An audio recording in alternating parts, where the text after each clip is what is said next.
बातमी आपण पाहूयात। मनसे कार्यकर्त्यांनी निवडणूक आयोगाच्या कार्यालयातील संगणक फोडले।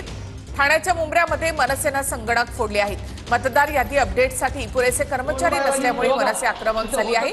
अधिकाऱ्यांकडून अपेक्षित उत्तर न मिळाल्याचा आरोप देखील करण्यात आलाय। साहेब हे बघा, मला उत्तर थातूर मातूर नाही पाहिजे। मला सहनशक्ती आम्ही बघितली, काम कसं होणार? मला एवढी सगळी प्रोसेस करून सर्किट लेवल कशाला पाहिजे सिस्टम?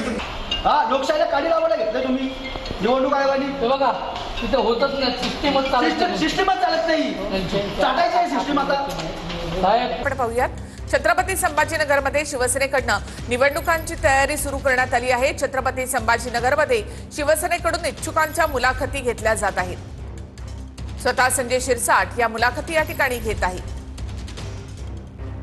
महानगरपालिकेमध्ये सत्ता आणायची आणि ती युतीची असली पाहिजे, म्हणून जेवढं जागा निवडून येणार आहेत आमचा बेस हा असणार आहे। निवडून येणारी जागा मागा, भले ती भाजपची असेल ती सेनेची असेल, परंतु निवडून येण्याचा कॉन्फिडन्स आपल्यात असला पाहिजे।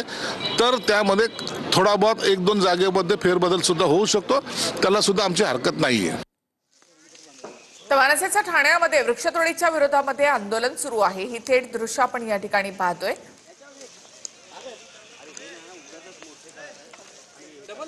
तर मनसेकडनं हे आंदोलन सुरू आहे। वृक्षतोड जी केली जाते ती थांबवण्यासाठी म्हणून या ठिकाणी मनसेनं आंदोलन केलंय। प्रत्येक झाडाला या ठिकाणी मनसेचं उपर्ण इथे झाडाला बांधलं जातंय।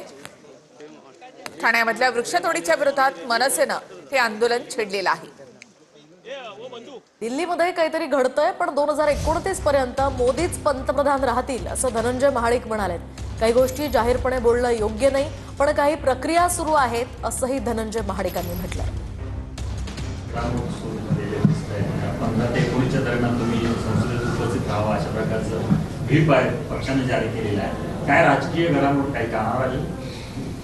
आता या गोष्टी आपण जाहीररित्या बोलणं योग्य नाही आहे, परंतु आहेत काय चाललेल्या प्रक्रिया सुरू आहेत। आज मलाही कॉल आलाय मगाशी।